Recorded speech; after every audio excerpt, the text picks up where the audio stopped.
Warning, the following audio transmission will forever change your outlook on society. You will no longer believe the narrative. You are about to wake up and see things for what they really are. News, facts, and opinions. This is the Doom Daily Show. Ladies and gentlemen, welcome to the Doom Daily Show. I'm your host, Jester Dooms. The email, doomdailyshow@gmail.com. Find me everywhere on social media at Jester Dooms. The website, www.jestersvoice.com. I hope all of you are having a lovely hump day. It is Wednesday, December 10th, 2025, and I hope your day is going fantastic. I hope the ride in the car is smooth. Currently sitting here drinking my iced coffee. Yeah. So I wanted a big old cup of coffee, big old cup of iced coffee. So I got one. I hope everybody had a fantastic Tuesday. I made some new discoveries on Tuesday that I'm going to tell you about throughout the show here. I swear, it's like I live a lifestyle where it's never a dull moment. And I think that to myself all the time. It's never a dull moment. But then you kind of realize, like, for other people, like that are on the outside looking in, they're like, wow, this dude's just crazy, or this dude's just this crazy hillbilly in the woods, or that's not all that exciting. I don't know why he's getting so fired up. But for me, it's like, I love life. I love experience. I love new things happening. I like a little bit of chaos. Like, it's good. All right. But I like a controlled chaos. I don't like a bad, uncontrollable chaos.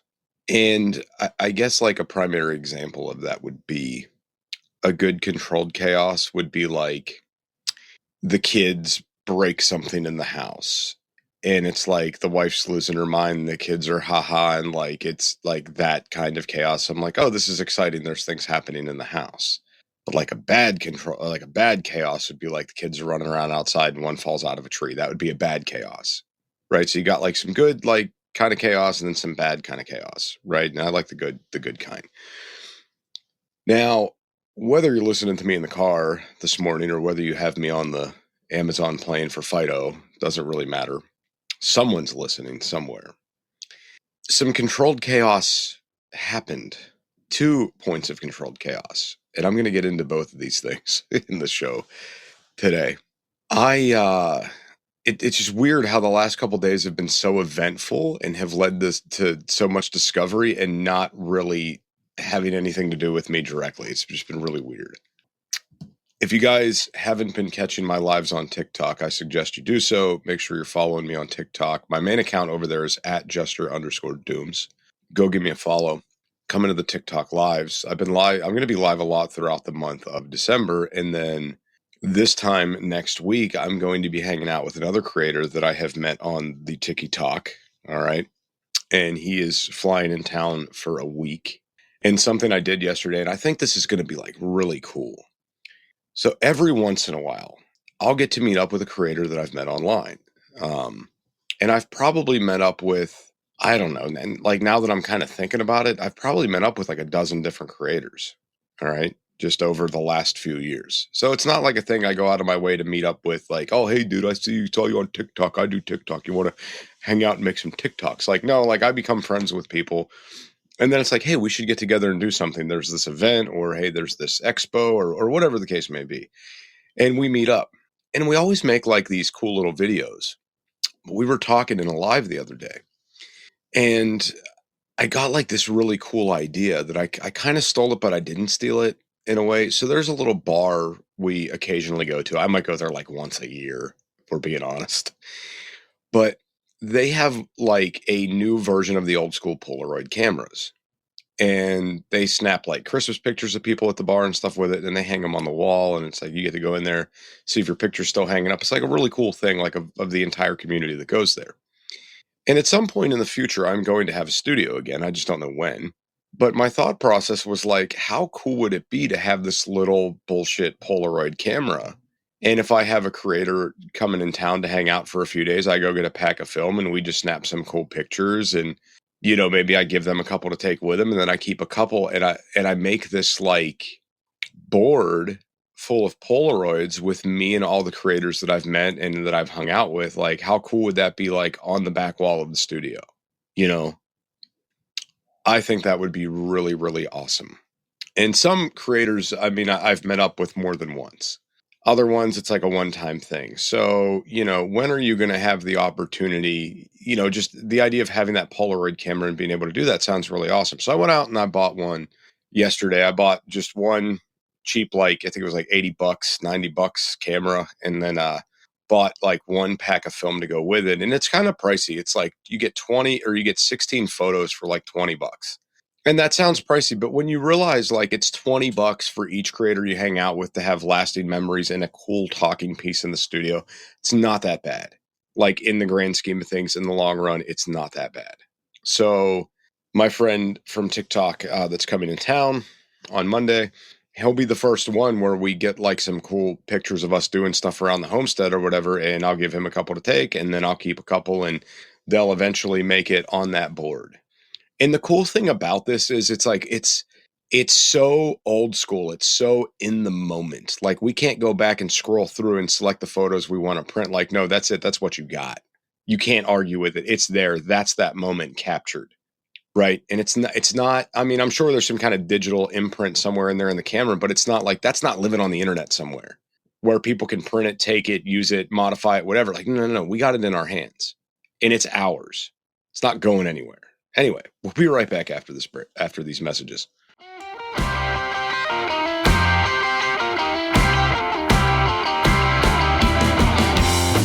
Hey, Producer Scooter here.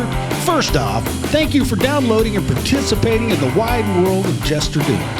Please be sure to check out jestersvoice.com website. Everything you want to know is located on jestersvoice.com.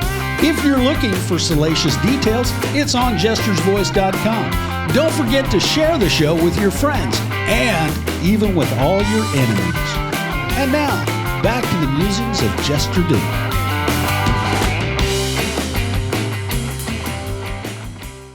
Ladies and gentlemen, welcome back to the Doom Daily Show. I'm your host, Jester Dooms. The email, doomdailyshow@gmail.com.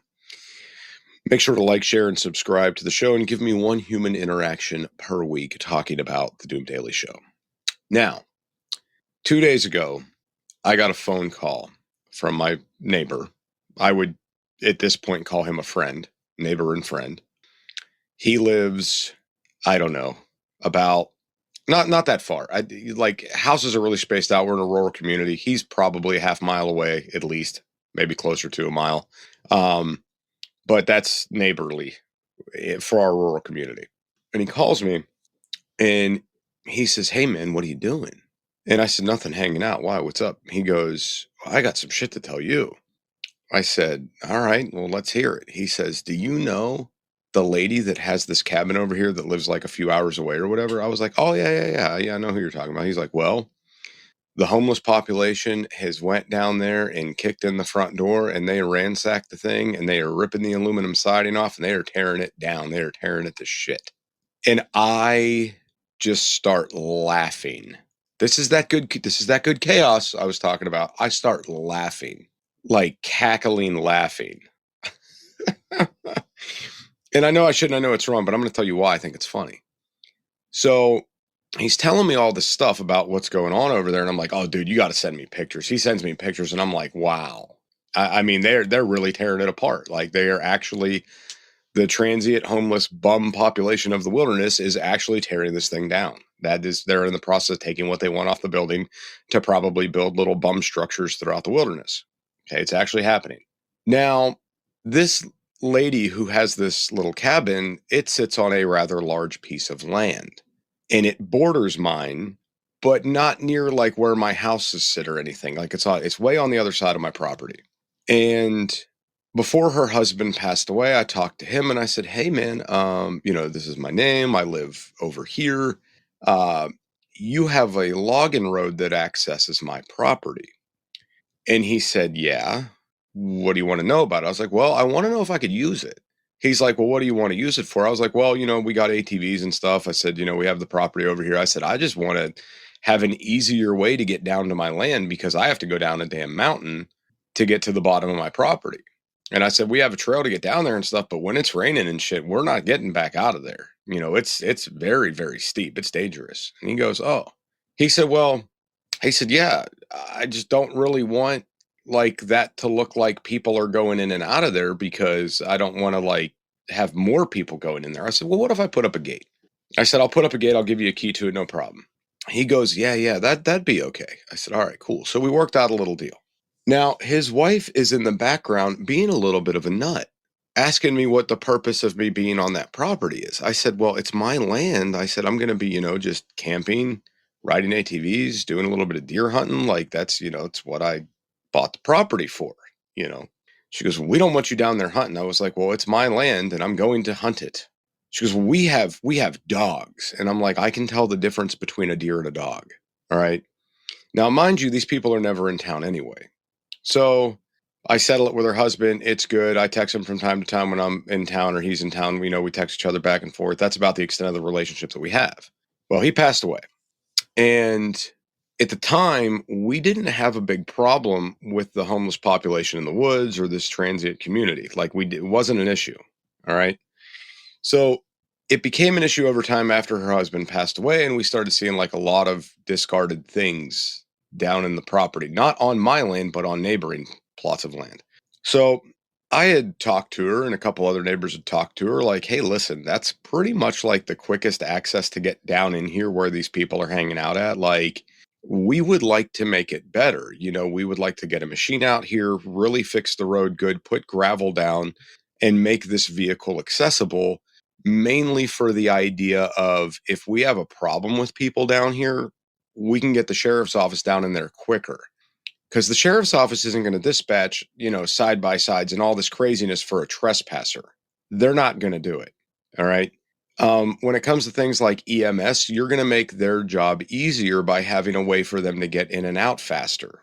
Okay. So I'm selling this lady on the idea that, there's people down there and it's a problem already. If something major goes wrong, a good road getting down there could be everybody's saving grace. Okay.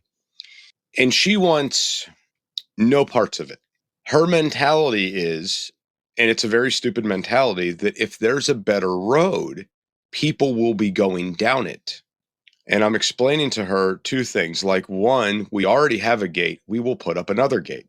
There will be two gates, one bordering my property and yours, and then one at the top, to where you have two gates to go through to get down here. All right. She goes, yeah, but if people see a road, they'll be going down there. And I'm like, they're already there. They're already going down there. So a couple other of the neighbors were talking to her as well and trying to explain to her that the same thing I was. You've already got people going in there now. Like, we've been over here keeping an eye on the property for you, and trying to monitor stuff. And, it's getting bad. There's a lot more people back there now. Like, it's getting worse. Like, we need to do something. What would you like us to do as far as like, keeping an eye on your property or whatever? Like, you really need to consider getting a good road down there so we can get the sheriff's office down in there easier to run people out, et cetera, et cetera. And she was very reluctant. She was reluctant for a while. I had even called about using the road for access to go do EMS trainings and things. And she was really reluctant about that, but eventually agreed to it.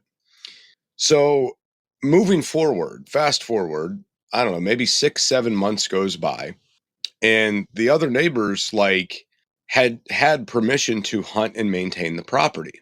And it's really hard for them to get in and out of there. So they are now pushing this road issue very hard with her.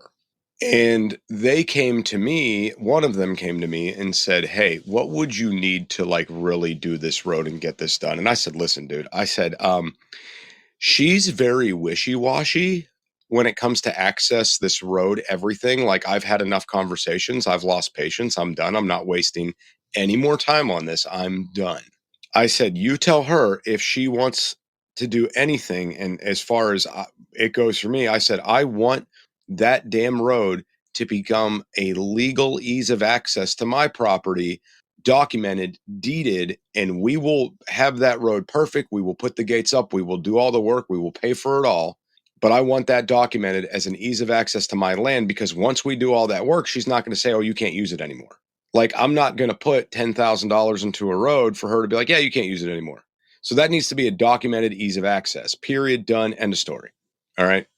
Now, so the one neighbor took this back to her, and she got really upset and said, don't ever call me again. I don't want to hear any more about this road. I don't want to hear any more about the property. I don't want to hear any more about anything. Fine, fair enough. Everybody left her alone. Okay. And in doing that, they also left the property alone. And with that, the transit population, these transients and the homeless and all the woods dwelling bums, noticed that nobody was watching this cabin anymore. Nobody's monitoring this property. Nobody's watching anything. So they decided to have at it. So she gets a phone call from the neighbors that, hey, your place has been ripped apart. Have you been up here lately? Do you know about this? And it's like, well, no, I don't. I didn't know there was people back there. And it's like, yeah, everybody's been telling you there's been people back there. You don't want to listen to anybody. You think you know better. I don't know what the problem is, but like we tried to give you solutions ahead of time. So that's why I think this is hilarious. That's why I think this is funny. Like, the locals that live here, like myself and the neighbors, were warning you there's problems with people in these woods, and they're going down there. We need to stop it before it gets worse or something bad happens. Well, two bad things did happen. One man went missing. They still haven't recovered him yet from the area. And her cabin has been ripped to shreds, among with random fires being started throughout the wilderness and other little odds and ends. Okay. So I'm not saying her letting us put a road in would have prevented all of this, but having a road, having better consistent access, and letting these guys still hunt, maintain your property, and go back there and maintain things for you would have prevented it. Because what the transient population noticed was no one was fucking going back there and checking on anything. Nobody was going up and down that road. No one was maintaining anything. Nobody was going back to check on stuff. They figured this the fuck out. So inadvertently, her ignorance caused this problem. You follow me? So now she's asking the neighbor, well, what do I do now? What do I do now? And it's like, I don't know. Call the sheriff's office, I guess. Like, what do you want me to do? I'm not going to go rebuild your place for you. You kicked us out of there. We can't even go hunt there now. Like, I'm not doing anything for you. I just wanted to try to still be a good neighbor and let you know that your shit's being torn apart by the bums. And when I got the phone call back, it's like, it's like she's putting this almost like it's his responsibility, and even called other neighbors to verify that this was legit. Like, everybody up here's against her or something. It's very bizarre, like a very bizarre train of thought. So I find it just to be hilarious that you've had about 3 people in your ear that, hey, there's people back in the woods. There's things going on. We need to prevent things from happening. You don't listen. And then boom, this happens. Ha ha ha. We'll be right back after these messages.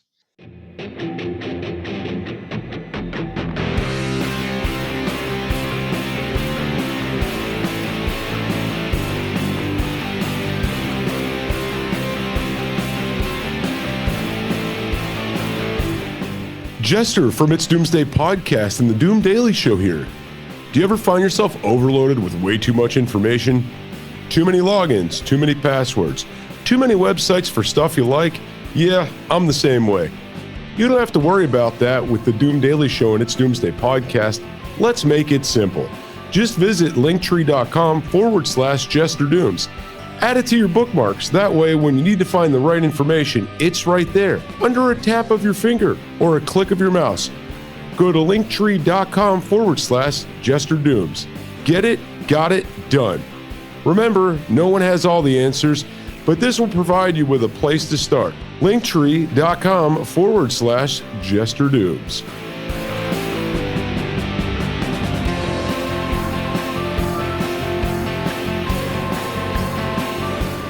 And now, on with the conversation. And here's Jester. Ladies and gentlemen, welcome back to the Doom Daily Show. I'm your host, Jester Dooms. The email is always doomdailyshow@gmail.com. Everywhere on social media Jester_Dooms or Jester Dooms. The website, jestersvoice.com. Don't forget, give me my human interaction, like, share, and subscribe to the show. Now, the spinoff of this controlled chaos. So I have an automatic game cam down in the woods that is wireless that will send daily pictures to my phone, like almost on demand. Sends pictures to my phone, runs on like 4G LTE and sends them right to the app on my phone. So if I get a deer that walks past the middle of the night, I'll get a notification on the camera. Oh, look, there's a deer here, whatever. Well, right before Thanksgiving, it quit sending me photos. And I'm thinking, oh, shit, something's going on. Maybe someone took the camera, maybe the battery died. I don't know. But when the neighbor called me and said, hey, they're ripping apart the neighbor's cabin over here, I was like, shit, I haven't gotten any notifications from my game cam. I better go down there and make sure it didn't get stolen. All right. And he's telling me, he's like, dude, I think they might be coming through your property to come up here and take shit from this cabin. So you need to go check all your land as well. So, okay. So yesterday I decided to get on the ATV, drive down the main trail and get off and start walking and walk up to my game cam. It's still there. I got it. Solar power battery bank was just drained and needed charged. Okay, no big deal. And I'm like, well, I'm down here. I need to look for signs of people. So I'm looking for footprints, discarded trash, disturbed areas, things like that. And signs of human activity could be anything. I mean, it could be a boot print. It could be a cigarette butt. It could be like a piece of wood that's been flipped over. It could be an old lighter that was discarded. It could be a freaking soda can. So many things can tell you, hey, somebody has just been in this immediate area. Everything from toilet paper on the ground to a shoelace tells me somebody was down there. All right. I went through my whole property, found nothing, no signs of anybody coming into it. But you know what I did find? I found out I have a beaver problem that's doing some serious damage on my property. Again, here's more of that controlled fun chaos.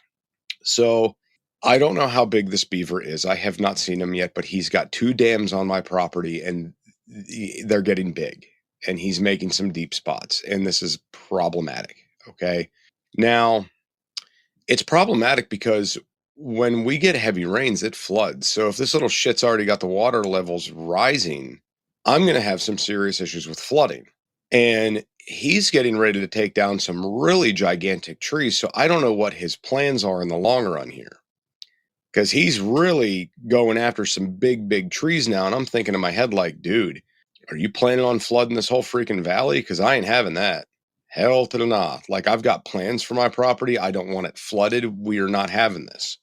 So the lovely state that I live in has like some weird rules and regulations when it comes to dealing with beavers. All right. I have no desire to kill a beaver. It's not something I want to do. He's an innocent creature. He's living his life. He's doing his own thing. I don't want to kill it. I really, truly do not. He's just down there living his happy little beaver life. He has no idea he's doing anything wrong. He's doing what nature intended for him to do. Okay. But it's a problem for me because it's extremely destructive. Now, I looked up some of the laws and regulations, and this is basically what's stated. There's no closed season on beavers. You can hunt them at night. They are considered a nuisance animal. Therefore, you can take them the fuck out. Not a problem. So you can shoot it, you could trap it and dispatch it. You can do whatever you want in regards to killing it. But rehoming the beaver is something that is not allowed because they are so destructive and they are such a nuisance. So I call my buddy who is he works for the game commission, like he's a game officer person. And I asked him, I said, dude, do you guys have any tricks or anything to get rid of these guys? And he says, no, absolutely not. You got to dispatch them, dude. Like, there's nothing you can do. They're extremely territorial. Once they have their home, that's where they stay. You can't do anything about it. And it's like, okay, all right, well, that sucks. And we were talking some more and come to find out that if you trap it for the purpose of relocating it, you can get into some shit because any place you release it to, it's going to do damage. And it's kind of like the equivalent of like vandalism. But it's intended. Like, you took the time it's all premeditated. Like, you took the time to trap this creature because you saw it was doing damage. You put it in a vehicle, you transported wildlife illegally, And then you set it free illegally on somebody else's property for it to do damage. So it's like, if you decide to transport one of these things without killing it, the charges start stacking against you. So we can't do that. All right. There is one like loophole here. And the loophole is you can hire and this is like such fucking bullshit. You can hire a professional relocation company to come out, trap the beaver, and relocate it to a new approved environment. And it's extremely expensive to do. It is not cheap. And I can't justify paying one of these companies to relocate a beaver. I think that I am going to call, there's a zoo that we have kind of locally to the area that like works with wilderness critters. Okay. I think before I really go ahead and figure out what I'm going to do about this situation, I am going to maybe give them a call and say, hey, would you guys like a beaver? I have one that's on my property causing a lot of damage.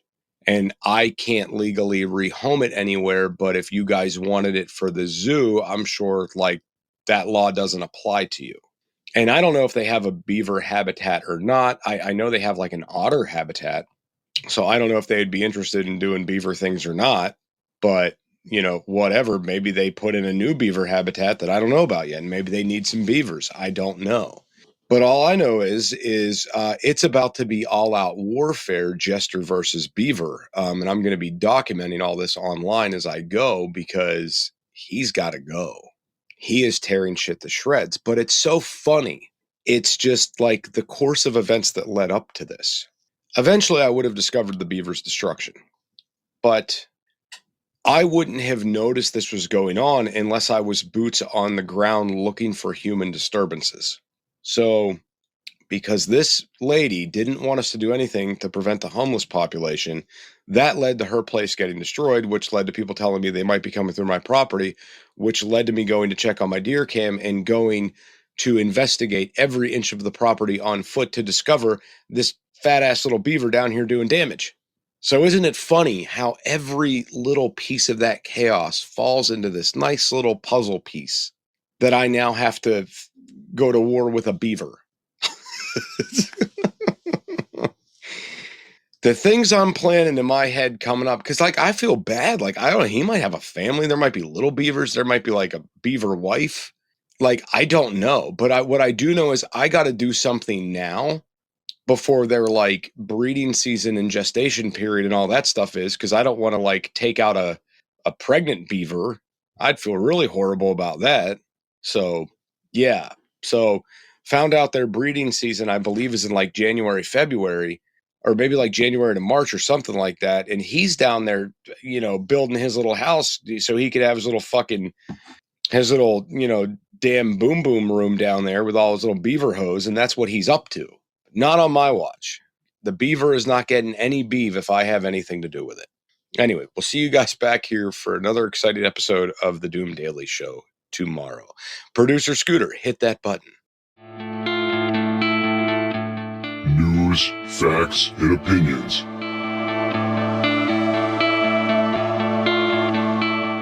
This is the Doom Daily Show.